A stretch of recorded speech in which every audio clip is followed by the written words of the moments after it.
Election का एक अहम पार्ट, एक अहम जुज़ इंतखाबी मंशूर या मैनिफेस्टो होता है।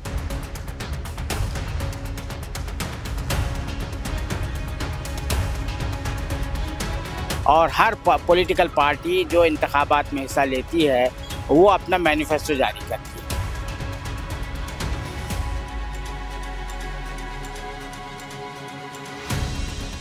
लेकिन मैनिफेस्टो में जो कुछ भी वादे किए जाते हैं, जिस तरह के वादे किए जाते हैं, उनमें से बेशतर जो है वो सिर्फ जो है दिखावे के होते हैं, नुमाइशी होते हैं, उन पर अमल नहीं होता।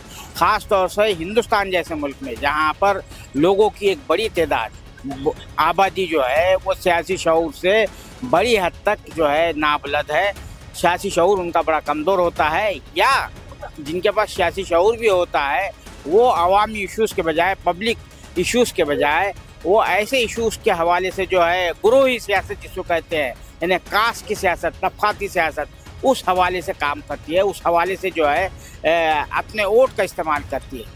तो यहाँ पर जो पब्लिक के जो इश्यूज़ होते हैं इंडिया में, जो है हमारे पास जो भी इलेक्शन होता है वो पब्लिक के इश्यूज़ बहुत कम जो है आवाम को जो है नहीं, क्योंकि उसकी वजह ये है कि यहाँ की जो सोसाइटी है, हमारे मुल्क की जो सोसाइटी है वो होमोजीनियस सोसाइटी नहीं है।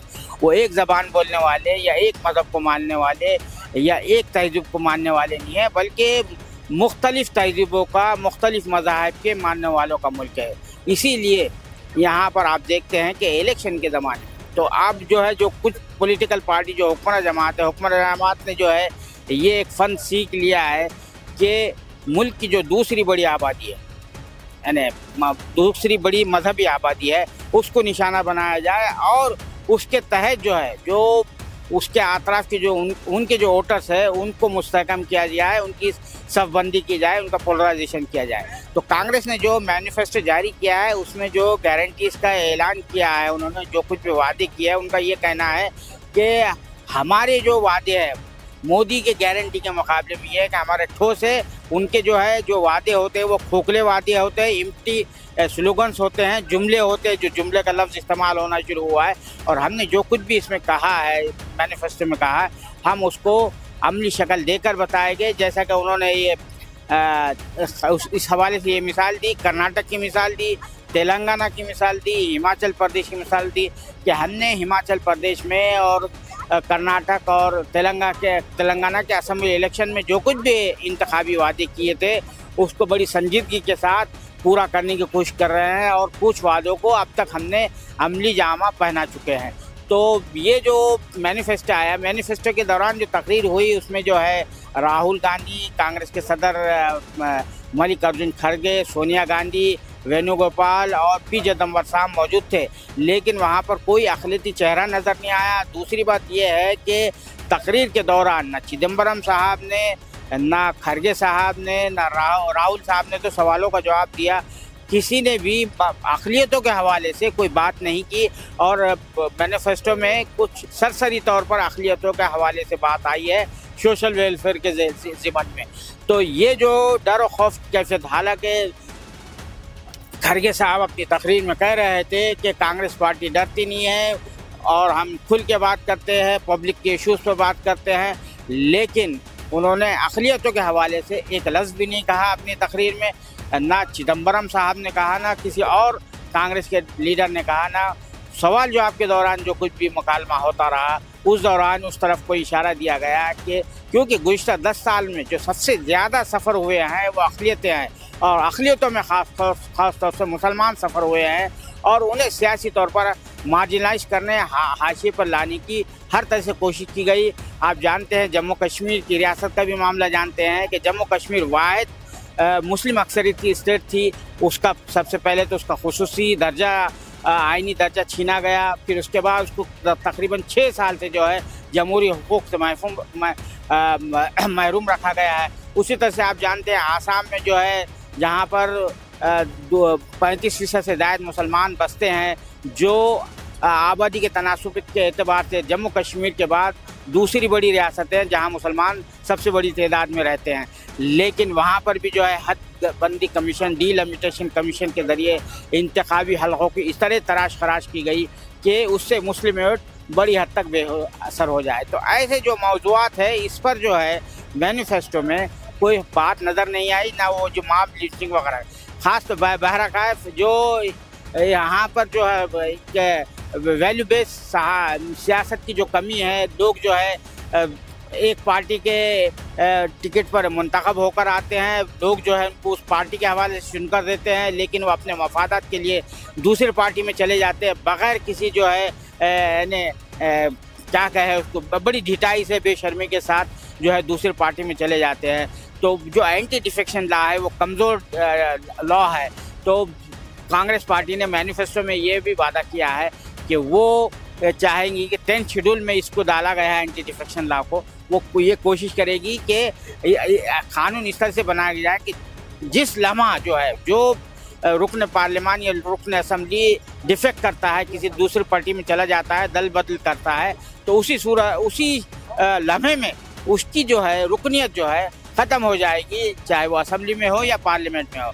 तो ये बड़ा अच्छा कदम होगा, क्योंकि ये इस तरह की जो मौका परस्ती पर और मफाद परस्ती पर कदगन लगाना यहाँ ज़रूरी है। बहरकैफ देखना है कि ये जो मैनिफेस्टो कांग्रेस ने रिलीज़ किया है वो किस हद तक आवाम को अपने साथ जो जोड़ने में कामयाब होता है। क्योंकि राहुल गांधी का कहना है कि ये नॉर्मल इलेक्शन नहीं है, बिल्कुल नॉर्मल इलेक्शन नहीं है, ये बहुत ही गैर मामूली इलेक्शन है।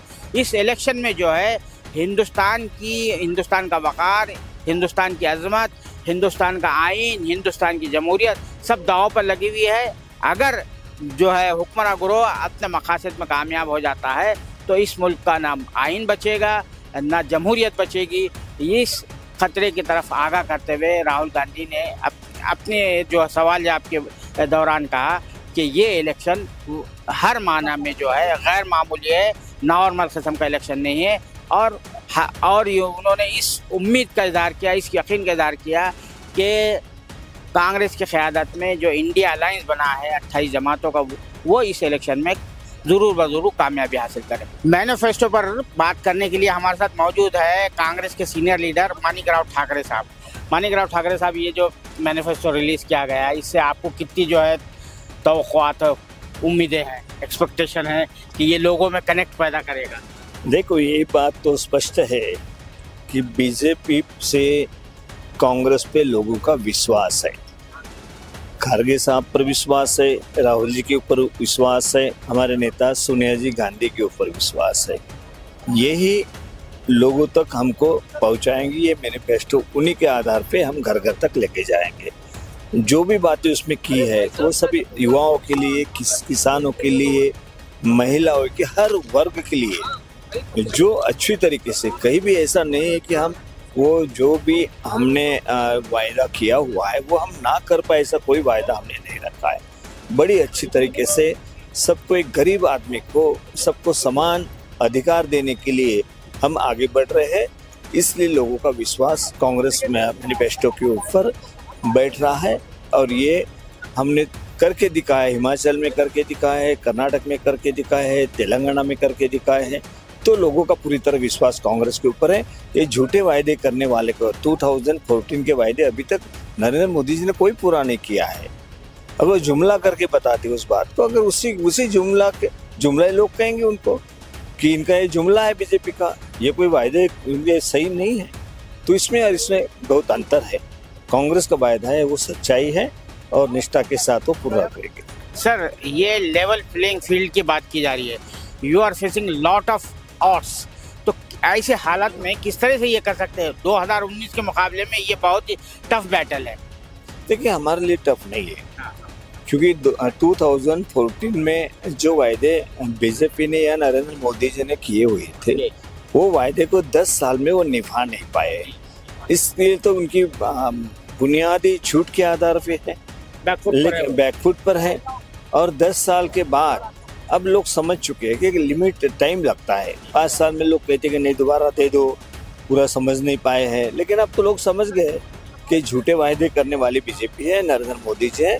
वैसे ही विश्वास अगर रखना है तो प्रामाणिकता से इस देश के हित में काम करने वाले जो हमारे नेता सोनिया जी गांधी है, जो राहुल जी है, जो खड़गे साहब हमारे अध्यक्ष है, उन पर लोगों का विश्वास पूरी तरह आया।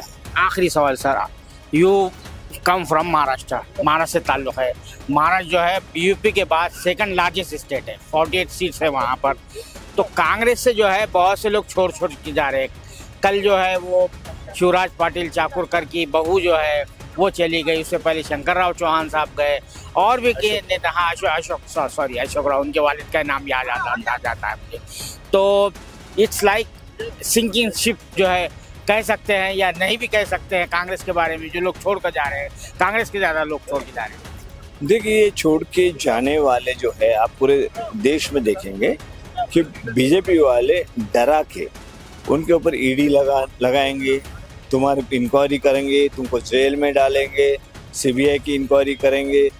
इस तरीके से हर तरीके से उनकी कोशिश है कि कांग्रेस को तोड़ो, और इस तरीके से कुछ चार्जेस लगा के वो अंदर जाने से बजाय वो बीजेपी में जाना पसंद कर रहे हैं कुछ लोग। लेकिन जिसका विश्वास नहीं वही लोग। What is your assessment in Maharashtra, क्योंकि बड़ी स्टेट है महाराष्ट्र में। हम 2/3 सीट कांग्रेस, शिवसेना और एनसीपी जीतेगी। Thank you thank you sir, thank you. ये थे माणिकराव ठाकरे साहब, कांग्रेस के सीनियर लीडर हैं, वहाँ के प्रेसिडेंट भी रहे हैं। उनका कहना ये है कि जो मैनिफेस्टो कांग्रेस ने लाया है वो सिर्फ जो है ज़बानी नहीं है सिर्फ, बल्कि ये अमली इक़दामात की तरफ जो है ले जाता है। और कांग्रेस ने कभी भी झूठे वादे नहीं किए हैं, जो भी वादा किया है उसे निभाने की कोशिश की है, उसको शर्मिंदा ताबीर करने की कोशिश की है। अलावा अजी वो जो है महाराष्ट्र में जो इस वक्त जो सूरत हाल है, महाराष्ट्र में जो है बहुत से कांग्रेस के लीडरान जो है छोड़कर जा रहे हैं, दूसरे पार्टियों में शामिल हो रहे, खासतौर पर बीजेपी में शामिल हो रहे हैं, या जो है बीजेपी ने वहाँ पर जिस तरह शरद पवार की जो नेशनलिस्ट कांग्रेस पार्टी है उसके 2 टुकड़े करवाए। शिवसेना जो है बाल ठाकरे की जो शिवसेना पार्टी है, जिसके उद्धव ठाकरे जो उनके साहिबजादे हैं, जो सरबराह है, उसमें जिस तरह से फूट कराई, उसके बावजूद भी ये कह रहे हैं कि ये इलेक्शन में सब कुछ इतने हटकंडे दाव खेलने के बावजूद बीजेपी को वहाँ पर अब जो है कोई ज़्यादा कामयाबी नहीं मिलने वाली है। और उनका दावा है कि क्योंकि महाराष्ट्र जो है उत्तर प्रदेश के बाद दूसरी बड़ी स्टेट है जहाँ से पार्लियामेंट के 48 अरकान मुंतखब होते हैं, तो उनका ये कहना है कि वहाँ से 2/3 मेंबरान जो है जो अघाड़ी बनी हुई है, शरद पवार, उद्धव ठाकरे और आपके जो जनाब कांग्रेस के दरमियान मिलकर जो है ये तीनों पार्टियों को इतनी 2/3 सीटें मिलेगी 48 में से, ये उनका दावा है। जो दल 400 पार सीटें जीतने की बात कर रहा है वो 400 पार क्यों वो कह रहा है, ये समझ के लेने वाली बात है।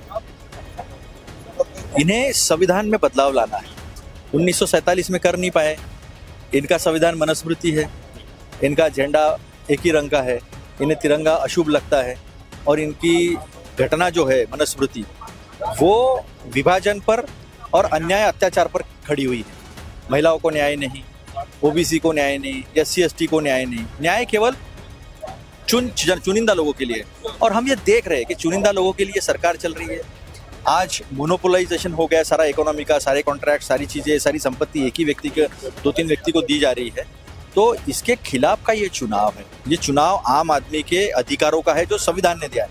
ये संविधान नहीं रहेगा तो अधिकार नहीं रहेगा। पता नहीं आने वाले दिनों में अगर 400 पार हो जाता है, संविधान अगर बदल जाता है तो चुनाव भी होंगे या नहीं होंगे, और चुनाव नहीं होंगे तो काहे का प्रधानमंत्री आवास योजना, काहे की लखपति दीदी और काहे का क्या, ये तो सब अभी जुमले हैं, चुनावी जुमले।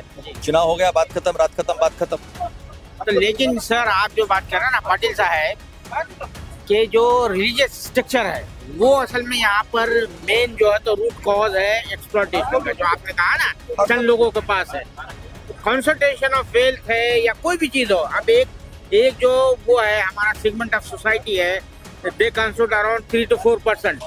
Without reservation, they are cornering 60%, 40%, 30% seats in parliament, in government jobs. ये जो है I am not pointing out towards any particular caste. Yeah. We are not casteist people. Ji. But the caste is reality of this country. Yeah. And all other resources were distributed on the basis of caste for last 5,000 years. Yeah. It is the constitution of India which has divided equitably to all sections of the society. Whether you take example of political justice, economic justice, social justice, educational justice, justice for health, everything is distributed, tried to distribute it according to the constitution. If you lose this constitution, if they make changes in this constitution, and make changes according to the expectation of Manusmriti, then it will hurt 90 to 95% of the population in the country. That is where Rahulji is saying this election is not a normal election. Yeah. This is abnormal election because people have to contest this election for themselves, for their right, which is given by the constitution. There are people who believes in that few people should have control over wealth, control over political power, control over social power, control over everything. And we want equitable distribution. Equitable. Yeah. But there is very less realization about this fact. We are making people to realize this. We are going into the people. We have printed the guarantee cards. We are knocking every door to make them aware what is going to happen, what is happening. Every people also know, and that is why these people are scared, and that is why they are making a lot of defections. They are breaking parties, they are breaking families. That they are terrorizing political leaders with the help of ED, income tax and CBI. So डरे हुए लोग हैं, डरा हुआ काम कर रहे हैं. Thank you. आखिरी सवाल, आप महाराष्ट्र से आते हैं पाटिल साहब, अब आप ये बताइए कि महाराष्ट्र में जिस तरह की जो सिचुएशन है, दो पार्टियों को तोड़ दिया गया है, फिर आपकी पार्टी से भी लोगों को निकाला जा रहा है, तो वहाँ पर एक फ्लूइड सिचुएशन है, तो किस तरह से आप वहाँ का जो इलेक्टोरल सिनेरियो है, how do you assess it? इसका मतलब ये है कि उन्होंने हार मान ली है, इसीलिए इधर उधर से नेता लाए जा रहे हैं, पार्टियां तोड़ी जा रही है, लेकिन लोग तो नहीं टूटेंगे ना. लोगों को सच्चाई पता है, 2.5 साल का भी गवर्नमेंट देखा है उन्होंने, तो लोगों को सच्चाई पता है, और जो काम बीजेपी ने किया है, इसका मतलब ये है कि उन्होंने अपनी हार मान ली. अभी शिवराज पुत्र की बहू को जो लाया, ठीक है, एक व्यक्ति यानी पार्टी नहीं होती. हाँ, कांग्रेस के जनरल सेक्रेटरी और उत्तर प्रदेश कांग्रेस कमेटी के इंचार्ज अविनाश पांडे साहब हमारे साथ बात करने के लिए मौजूद है. सर, ये जो उत्तर प्रदेश में जिस तरह का जो आपका जो इक्वेशन बन रहा है, वहाँ पे कहीं ना कहीं गड़बड़ हो रही है. नहीं, गड़बड़ इस माना में हो रही है कि कैंडिडेट तब्दील किए जा रहे हैं, तो क्योंकि उत्तर प्रदेश जो है मुल्क की सबसे बड़ी स्टेट है, जहाँ से 80 सीटें आ रही है, वहीं आप जो है थोड़ा सा भी ये हो जाएंगे तो? बिल्कुल थोड़ा सा भी नहीं है, पूर्ण विश्वास के साथ, आत्मविश्वास के साथ और मजबूत संगठन के साथ उत्तर प्रदेश में हम चुनाव लड़ रहे हैं. सिर्फ कांग्रेस अकेले ही नहीं, बल्कि समाजवादी पार्टी और हमारे अन्य घटक दलों के साथ मजबूती से एक समन्वय बताकर इस चुनाव के मैदान में उतरे हुए हैं. और निश्चित रूप से 2024 के लोकसभा चुनाव में आप देखेंगे कि उत्तर प्रदेश में हम अधिकांश सीटों में भारी बहुमत से विजय हासिल करेंगे. वहाँ माइनॉरिटी बहुत ज़्यादा मैटर करती है उत्तर प्रदेश को. आप ज़ाहिर बात है, आप वहाँ के इंचार्ज, आप अच्छी तरह से जानते हैं, तो माइनॉरिटीज़ को के हवाले से यहाँ मैनिफेस्टो जब रिलीज़ हुआ तो उसमें कोई एक लफ्ज़ भी जो है किसी भी लीडर ने नहीं कहा. ऐसा है, आप पहले मैनिफेस्टो को थोड़ा सा अध्ययन मेरा कहने का मतलब वो मैनिफेस्टो में होगा, लेकिन कभी क्या होता है, माइनॉरिटी नहीं, कभी भी यहाँ पर कांग्रेस के मंच पे कभी कोई माइनॉरिटी मेजॉरिटी की बात नहीं होती है. पॉलिसी के मैटर की बात होती है, हमारी दिशा की बात होती है, मूल्यों की बात होती है, उन सब लोगों का जिक्र किया गया. और अगर आप उसको पढ़ें तो निश्चित रूप से कांग्रेस ही वो पार्टी है जो सिर्फ माइनॉरिटी नहीं, लेकिन पूरे 36 कौमों की रक्षा करते हुए, साथ में लेकर, उनके साथ मिलकर उनकी आवाज़ को हमेशा इस देश की प्रगति के लिए बोलते आई है. आखिरी सवाल मेरा सर ये है कि मोदी जी भी गारंटी की बात करते हैं और सीना ठोक के कहते हैं कि मोदी की गारंटी, अब आप भी गारंटी की बात करें, तो what is different between both of them? Modi ji के 56 इंच की छाती और मोदी जी की गारंटी आप भी जानते हैं कि मात्र जुमला है. वो उन्हीं के पार्टी के प्रमुख इस चीज़ को मानते हैं. कांग्रेस की गारंटी इसीलिए है कि कांग्रेस ने अपने 139 वर्ष की इस कार्यकाल में देश की आज़ादी से लेकर, देश की प्रगति से लेकर, राष्ट्र निर्माण से लेकर और किसानों के कर्ज माफ़ी से लेकर इस देश के युवाओं को रोजगार दिलाने का काम किया. एक समाजवादी नज़रिया रखते हुए देश को हर एक बराबरी का अधिकार और मौका दिया, संविधान को मजबूत किया, इस देश के लोकतंत्र को मजबूत किया. सो निश्चित रूप से ये जो लड़ाई है जो आपने कहा है, ये मोदी जी के जुमले और कांग्रेस की गारंटी, इसके बीच चुनाव. Thank you very much. ये थे अविनाश पांडे साहब, जिनका कहना है कि उत्तर प्रदेश में खासतौर से जो मुल्क की सबसे बड़ी रियासत है, वहाँ पर कांग्रेस और समाजवादी पार्टी के दरमियान जो अलायंस हुआ है और दीगर और जमातों के साथ, छोटी छोटी जमातों के साथ, उनका जो मुजाहरा है बहुत अच्छा रहेगा. और वहाँ पर जो कैंडिडेट तब्दील करने की जो बात हो रही है, बार बार बात हो रही है, तो वो जो है कोई ज़्यादा बड़ा मसला नहीं है. उसके अलावा उनका ये भी कहना था कि अक़लियतों के हवाले से जो यहाँ पर लीडर ने बात नहीं की है, तो उसकी वजह ये नहीं है, बल्कि हमने मैनिफेस्टो के अंदर बहुत सी चीज़ें जो है सभी के लिए, सभी को साथ लेके चलने के लिए कही है। और इस पर जो है, और ख़ास तौर से जो है वो वहाँ पर यूपी, क्योंकि यूपी में तकरीबन 40 सीटें ऐसी, 80 जो वहाँ की सीटें हैं पार्लियामेंट्री सीटें है, वहाँ पर मुसलमान 20% से 50%, कहीं पर 60% तक भी है। तो वो इस तरफ भी जो है कहना है उनका ये कि पार्टी जो है पूरी तवज्जो दे रही है, भरपूर तवज्जो दे रही है कि किस तरह अक़लियतों को तकसीम ना हो वहाँ पर, और इनका जो इत्तेहाद बना है कांग्रेस का और समाजवादी पार्टी का, उसको वोट मिले। कैमरामैन जीशान राही के साथ मैं अब्दुल बारी मसूद, नई दिल्ली।